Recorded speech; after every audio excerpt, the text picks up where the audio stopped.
ایک زمانے کی بات ہے جب دنیا ابھی اتنی پرانی نہیں تھی اور لوگ ستاروں کو دیکھ کر وقت پہچانتے تھے۔ اس زمانے میں ایک بڑا اور طاقتور علاقہ تھا جسے لوگ دیار سونا کہتے تھے، کیونکہ وہاں کی زمین بہت زرخیز تھی اور خزاں میں درختوں کے پتے سونے جیسے لگتے تھے۔ اس علاقے کے بیچوں بیچ ایک بہت بڑا محل تھا جو پتھروں سے بنا تھا۔ اس کی دیواریں اتنی اونچی تھیں کہ پرندے بھی اڑتے اڑتے تھک جاتے۔ محل کے چاروں طرف باغ تھے جہاں گلاب، چمیلی اور موتیا کے پھول کھلتے تھے۔ اس محل میں رہتا تھا سلطان عامر۔ سلطان عامر کا نام سن کر لوگ ادب سے سر جھکا لیتے تھے۔ وہ بہت امیر تھا۔ اس کے پاس سونے چاندی کے خزانے تھے، گھوڑے تھے اور نوکر چاکر تھے، لیکن اس کے اندر ایک عجیب سی کمزوری تھی۔ وہ قسمت سے بہت ڈرتا تھا۔ اس کے پاس ایک پرانی کتاب تھی جسے لوگ کتاب تقدیر کہتے تھے۔ کہا جاتا تھا کہ یہ کتاب بہت پرانے بزرگ نے لکھی تھی جو غیب کی باتیں جانتے تھے۔ سلطان عامر اس کتاب کو ایک لکڑی کے صندوق میں بند رکھتا تھا اور ہر رات جب سب سو جاتے تو وہ اکیلے بیٹھ کر اسے پڑھتا۔ ان دنوں اس کا ایک چھوٹا بیٹا تھا، حمزہ ابھی صرف 4 سال کا تھا۔ سلطان عامر اسے دیکھتا تو سارا غم بھول جاتا۔ وہ اپنے بیٹے کے لیے بڑے سے بڑے خواب دیکھتا، اعلیٰ خاندان، بڑی دولت اور ایک امیر اور خوبصورت دلہن۔ ایک رات جب آسمان پر چاند پوری طرح چمک رہا تھا، سلطان عامر نے حسب معمول کتاب تقدیر نکالی۔ موم بتی کی روشنی میں اس نے صفحے پلٹے، پھر ایک صفحے پر آ کر اس کی نظر رک گئی۔ اس نے پڑھا، حمزہ سلطان عامر کا بیٹا ایک غریب لڑکی سے شادی کرے گا۔ وہ لڑکی آج رات اس علاقے کے قریب پیدا ہوئی ہے۔ وہ نیک دل، خوبصورت اور ہوشیار ہوگی اور اللہ کی مرضی سے وہی حمزہ کی بیوی بنے گی۔ سلطان عامر کا ہاتھ کانپنے لگا۔ اس نے کتاب میز پر پٹکی اور اٹھ کھڑا ہوا۔ اس کا چہرہ غصے سے لال ہو گیا۔ وہ کمرے میں ادھر ادھر چلنے لگا، بڑبڑاتا رہا، غریب لڑکی؟ میرے حمزہ کی بیوی؟ نہیں، یہ کبھی نہیں ہوگا۔ میں اپنی پوری زندگی محنت کی ہے، میرا نام ہے، میری دولت ہے، اور میرا بیٹا کسی غریب کی بیٹی سے شادی کرے؟ میں یہ قسمت بدل دوں گا۔ اس رات وہ سویا نہیں۔ وہ اٹھا اور چپکے سے محل سے نکل پڑا۔ اس نے استبل سے اپنا سب سے تیز گھوڑا نکالا اور اندھیرے میں سوار ہو گیا۔ دریا کے کنارے سے تھوڑی دور گاؤں کے آخری کونے میں ایک چھوٹا سا گھر تھا اور دروازے کے باہر ایک پرانا درخت جس کی شاخوں پر پرندے بیٹھتے تھے۔ اس گھر میں رہتے تھے یوسف اور اس کی بیوی۔ دونوں بہت غریب تھے لیکن دل کے امیر۔ یوسف کھیتوں میں مزدوری کرتا اور اس کی بیوی گھر سنبھالتی۔ اس رات ان کے ہاں بچی پیدا ہوئی تھی۔ یوسف نے بچی کو دیکھا تو اس کی آنکھیں بھیگ گئیں۔ اسی وقت گھوڑے کی ٹاپوں کی آواز آئی۔ سلطان عامر دروازے کے باہر رک گیا۔ اس نے گھر کے اندر سے بچے کے رونے کی آواز سنی اور سمجھ گیا کہ یہی وہ جگہ ہے۔ وہ گھوڑے سے اترا، چاروں طرف دیکھا، کوئی نہ تھا۔ وہ چپکے سے دروازے کے پاس آیا۔ سلطان عامر نے اندر جھانکا۔ ایک کپڑے میں لپٹی چھوٹی سی بچی چارپائی کے کنارے رکھی تھی۔ اس نے بچی کو اٹھایا۔ اس کے ہاتھ کانپ رہے تھے لیکن اس نے خود کو سخت کر لیا اور تیز قدموں سے دریا کی طرف چل پڑا۔ دریا کا پانی رات کو اور بھی سیاہ لگتا تھا۔ لہریں تیزی سے بہہ رہی تھیں اور پتھروں سے ٹکرا کر شور مچا رہی تھیں۔ سلطان عامر دریا کے کنارے پر کھڑا ہوا۔ اس نے بچی کو دیکھا۔ وہ معصوم سی آنکھیں بند کیے سو رہی تھی۔ ایک لمحے کے لیے اس کا دل ڈگمگایا، لیکن پھر اس نے غصے سے آنکھیں بند کیں اور بچی کو پانی میں پھینک دیا۔ پھر وہ گھوڑے پر سوار ہو کر واپس چلا گیا جیسے کچھ ہوا ہی نہ ہو۔ دریا کے اس حصے میں جہاں پانی تھوڑا ٹھہرا ہوا تھا، رات کو ایک مچھیرا بیٹھا تھا، عبد الرحمن ایک بوڑھا اور نیک آدمی تھا۔ وہ ہر رات دریا کنارے مچھلیاں پکڑتا۔ اس کی بیوی رضیہ گھر پر انتظار کرتی اور صبح کو جو مچھلی ملتی اسے بازار میں بیچ کر گھر چلاتے۔ اس رات وہ جال ڈال کر بیٹھا تھا جب اسے پانی میں کچھ ہلچل محسوس ہوئی۔ پہلے اس نے سوچا کوئی بڑی مچھلی ہے، لیکن پھر ایک آواز آئی، بہت کمزور، بہت چھوٹی، جیسے کوئی سسک رہا ہو۔ عبدالرحمن اٹھا اور پانی کی طرف آیا۔ اس نے دیکھا کہ ایک کپڑے کا بنڈل پانی میں تیر رہا ہے اور اس میں سے آواز آ رہی ہے۔ اس کا دل بیٹھ گیا۔ اس نے ایک لمحہ بھی ضائع نہیں کیا، کپڑے اٹھائے اور پانی میں اتر گیا۔ اس نے بنڈل پکڑا اور کنارے پر آیا۔ جب اس نے کپڑا ہٹایا تو اندر ایک نوزائیدہ بچی تھی، ٹھنڈی، کانپتی، لیکن سانس لے رہی تھی۔ عبدالرحمن کی آنکھوں میں آنسو آ گئے۔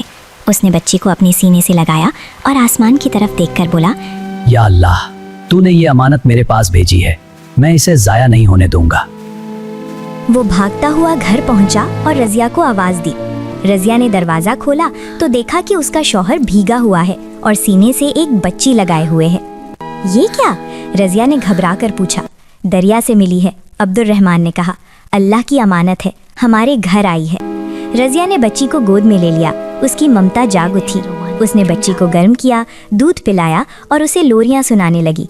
बच्ची की आंखें खुली, बड़ी साफ मासूम आंखें। रज़िया ने कहा, इसका नाम क्या रखें? अब्दुल रहमान ने सोचा और बोला, अस्वा, ये हमेशा एक अच्छी मिसाल बनेगी। वक्त एक नदी की तरह बहता रहा। उसवा अब्दुल रहमान और रज़िया के घर में बड़ी हुई। वो दोनों उस पर अपनी जान निसार करते। रज़िया उसे पड़ोस की दूसरी औरतों से छुपाती। अब्दुल रहमान उसके लिए बाजार से छोटी छोटी चीज़ें लाता, कभी रंग बिरंगे खिलौने, कभी छोटी सी मिठाई। उसवा बड़ी हुई तो उसकी खूबसूरती ऐसी थी जैसे सुबह की धूप, बस दिल को सुकून देती। उसके बाल स्याह और लंबे थे, आंखें हरी नीली और चेहरे पर ऐसी मुस्कुराहट जो देखने वाले का दिन बना दे। जब उसवा 18 साल की हुई, सुल्तान आमिर ने एक रात फिर किताबे तकदीर खोली। उसने सफ़ा पलटा और फिर वही अल्फाज पढ़े, वही जो 15 साल पहले पढ़े थे। हमजा इसी लड़की से शादी करेगा। सुल्तान आमिर के हाथ से किताब गिर गई। ये कैसे? मैंने तो इसे दरिया में फेंक दिया था। उसने अपने एक खास नौकर को बुलाया, जैद सालों से सुल्तान आमिर का वफादार था। सुल्तान आमिर ने उसे सब कुछ बताया, किताबे तकदीर, लड़की, दरिया, सब कुछ। जैद, वो लड़की जिंदा है। सुल्तान आमिर ने कहा, तुम उसे ढूंढो, ढूंढकर ख़त्म कर दो। मेरे बेटे की किस्मत बदलनी है। जैद ने सर झुकाया और निकल पड़ा। वो गांव-गांव फिरा। दिन गुजरे, हफ्ते गुजरे। जैद उस गांव पहुंचा। उसने उसवा को दूर से देखा। वो घर के बाहर बैठी कपड़ों में कढ़ाई कर रही थी, होठों पर आहिस्ता आहिस्ता कुछ पढ़ रही थी और चेहरे पर ऐसा सुकून था जो देखने वाले को भी सुकून दे। जैद के कदम रुक गए। वो उसके करीब गया। अस्वा ने ऊपर देखा, अजनबी को देखकर उठने लगी। जैद में हाथ उठाकर कहा, बेटी डरो मत। अस्वा रुकी। जैद की आंखों में कुछ था, पछतावा शायद। वो आहिस्ता से बोला, बेटी मुझे तुम्हारे पास एक बहुत ज़रूरी बात करनी है। तुम्हारे पीछे एक ताकतवर आदमी है जो तुम्हें नुकसान पहुंचाना चाहता है। मैं उसी का नौकर हूँ, लेकिन मैं ये काम नहीं कर सकता। अस्वा का रंग उड़ गया। लेकिन क्यों? मुझे? लेकिन क्यों? मैंने क्या किया है? तुमने कुछ नहीं किया। जैद ने कहा, ये किस्मत का मामला है, लेकिन तुम अभी यहाँ से चली जाओ, दूर, बहुत दूर। अल्लाह तुम्हारा हामी है। अस्वा अंदर गई। अब्दुल रहमान और रज़िया घर पर नहीं थे। वो कुछ देर बैठी रही। उसकी आंखों में आंसू थे। उसने कमरे में नज़र दौड़ाई, यहाँ उसका बचपन गुजरा था। उसने एक कपड़े में अपनी चंद ज़रूरी चीज़ें बांधी, कागज़ का एक टुकड़ा लिया और लिखा, अब्बा जी, अम्मा जी, मैं ठीक हूँ, मुझे जाना है। अल्लाह आपको खुश रखे। अपनी अस्वा को याद रखना। उसने ख़त चारपाई पर रखा, आखिरी बार घर की दीवारों को देखा और बाहर निकल गई। अस्वा रात भर चलती रही। जंगल की राहें, पथरीले रास्ते, गहरी तारीकी। वो डरी लेकिन रुकी नहीं। जब सुबह हुई तो वो एक बड़े शहर के दरवाजे के बाहर खड़ी थी। पाँव दर्द कर रहे थे, आंखें जल रही थीं, पेट में भूख थी। इस शहर में एक मारूफ और नेक आदमी रहता था, फाहद बहुत अमीर था, लेकिन उसकी अमीरी में तकब्बुर नहीं था। वो गरीबों की मदद करता था। उसका महल शहर के बीच में था। बड़े बड़े कमरे, खूबसूरत सहन और एक बड़ा बाग जहाँ तरह तरह के फल लगते थे। अस्वा फाहद के महल के दरवाजे पर पहुंची। दरवाजे पर एक बूढ़ा दरबान था। अस्वा ने कहा, मुझे काम चाहिए। मैं मेहनती हूँ, मैं घर का काम कर सकती हूँ, खाना बनाने में मदद कर सकती हूँ। मुझे कहीं जाना नहीं, बस काम चाहिए। बूढ़े दरबान ने देखा एक अकेली लड़की, थकी हुई लेकिन आंखों में ईमानदारी। उसने घर की बड़ी नौकरानी को बुलाया और कहा, इसे काम दो, रहने की जगह दो, खाना दो। उसवा उस दिन से फहद के महल में नौकरानी बन गई। फहद का महल बड़ा और मसरूफ़ था। सुबह सवेरे से रात तक काम होता रहता, खाना बनाना, सफाई करना, मेहमानों का ख्याल रखना। उसवा ने पहले दिन से खुद को काम में लगा लिया। बावर्ची खाने में एक बूढ़ा बावर्ची था। वो खाना बनाने का माहिर था। पहले दिन जब उसवा बावर्ची खाने में आई तो उसने उसे गौर से देखा और बोला, क्या जानती हो पकाना? उसवा ने कहा, बुनियादी चीज़ें जानती हूँ चाचा, लेकिन सीखने की ख्वाहिश बहुत है। चाचा मुस्कुराया, ख्वाहिश हो तो सब सीखा जाता है। दिन गुजरते गए। उसवा ने काम सीखा, देखा, समझा। उसके हाथों में एक अजीब सी बरकत थी। रात को जब सब सो जाते तो उसवा चुपके से उठती और अल्लाह से दुआ मांगती, या अल्लाह, तूने मुझे अभी तक बचाया है, आगे भी तेरा ही सहारा है। उसके अंदर एक दर्द था, अपने माँ बाप का, अपने घर का, लेकिन उसने इस दर्द को अपनी ताकत बना लिया था। एक सुबह महल में हलचल मच गई। फहद ने सब नौकरों को इकट्ठा किया और कहा, आज शाम सुल्तान आमिर और उनके बेटे हमजा आ रहे हैं। सब कुछ बेहतरीन होना चाहिए, महल साफ हो, खाना शानदार हो और कोई भी किसी भी वक्त नजर ना आए जब वो घूम रहे हों। ये नाम सुनकर असवा के दिल में कुछ हुआ। सुल्तान आमिर, यही वो शख्स था जिसका जैद ने जिक्र किया था। असवा का दिल धड़कने लगा, लेकिन उसने अपने आप को संभाला और काम में लग गई। शाम को 2 घुड़सवार महल में आए। एक बूढ़ा सुल्तान आमिर जिसकी आंखों में ताकत का गुरूर था, दूसरा हमजा। वो जब घोड़े से उतरा तो उसकी नज़र इधर उधर गई, जैसे कोई किसी को ढूंढ रहा हो। असवा बावर्ची खाने की खिड़की से ये सब देख रही थी। जब हमजा की नज़र इधर आई तो असवा ने जल्दी से सर फेर लिया। दिल तेज़ी से धड़क रहा था, क्यों, ये वो नहीं जानती थी। रात के खाने के बाद मेहमान बातों में लगे रहे। असवा बावर्ची खाने में बर्तन साफ कर रही थी। वो अकेली थी। अचानक बावर्ची खाने का दरवाज़ा खुला। हमजा अंदर आया। असवा ने चौंक कर ऊपर देखा। माफ़ करना, हमजा ने कहा, मैं पानी लेने आया था। असवा ने जल्दी से पानी का प्याला भरा और आगे कर दिया। सर झुकाए हुए बोली, ये लीजिए जनाब। हमजा ने पानी लिया लेकिन गया नहीं, वो वहीं खड़ा रहा। असवा ने ऊपर न देखा। तुम यहाँ कब से काम कर रही हो? हमजा ने पूछा। कुछ महीनों से जनाब। तुम्हारा घर कहाँ है? असवा ने लम्हा भर के लिए रुक कर कहा, दूर है। हमजा उसका जवाब सुनकर मुस्कुराया। दूर? मतलब तुम अकेली यहाँ आई हो? जी। डरो मत। हमजा ने दरवाजे की तरफ कदम बढ़ाया, फिर रुका। नहीं पहुंचा सकता। डरो मत, जो अल्लाह की हिफाजत में हो उसे कोई नुकसान नहीं पहुंचा सकता। असवा ने हैरत से ऊपर देखा, लेकिन हमजा जा चुका था। सुल्तान आमिर उस रात फहद के मेहमान खाने में बैठा था जब उसकी नज़र अचानक बावर्ची खाने की खिड़की से गुजरती हुई लड़की पर पड़ी। उसका दिल डूब गया। वो लड़की, वो चेहरा, वो आंखें कहीं देखी हुई लगती थीं। वो समझ गया, ये वही लड़की है। किस्मत ने फिर से ढूंढ लिया। उसने रात को जब सब सो गए तो असवा को बुलाया।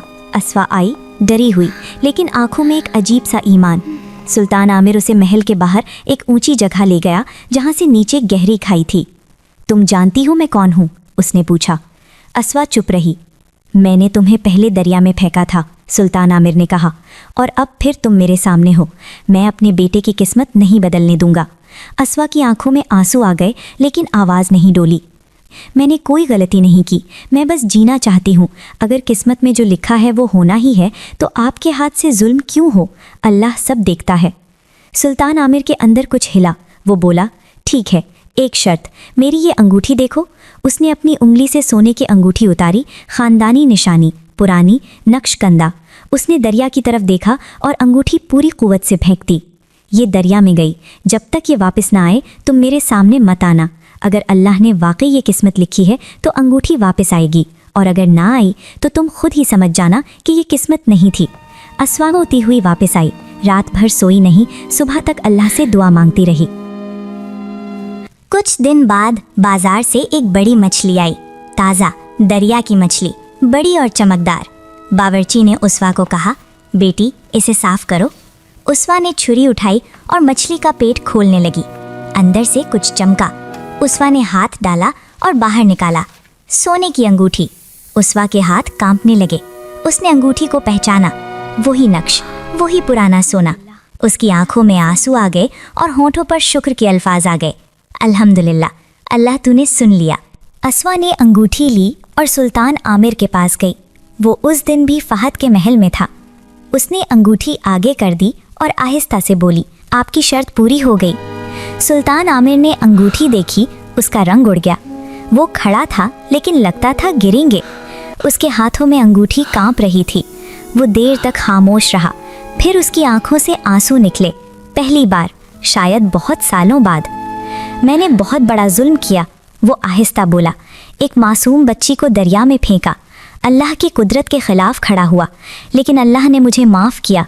उसने तुम्हें जिंदा रखा और अंगूठी वापस भेज दी। असवा की आंखें भर गईं। सुल्तान आमिर ने हमजा को बुलाया। हमजा आया और असवा को देखकर उसकी आंखें चमक उठीं। सुल्तान आमिर ने कहा, बेटा ये तुम्हारी किस्मत है, अल्लाह ने खुद इसे चुना है। मैं अब इसके आगे सर झुकाता हूँ। शादी बहुत सादा लेकिन बहुत खूबसूरत थी। फहद के महल के सहन को फूलों से सजाया गया। मिट्टी के दिए जलाए गए। गांव के लोग आए, गरीब और अमीर सब एक जगह बैठे। रज़िया और अब्दुर्रहमान को भी बुलाया गया। वो आए, अस्वा को देखा और दोनों ने उसे गले लगा लिया। रज़िया रोती रही और कहती रही, मेरी गुड़िया, मेरी गुड़िया। अब्दुर्रहमान ने अस्वा का माथा चूमा और बोला, मैंने कहा था ना, अल्लाह पर भरोसा रखो, उसने सब ठीक कर दिया।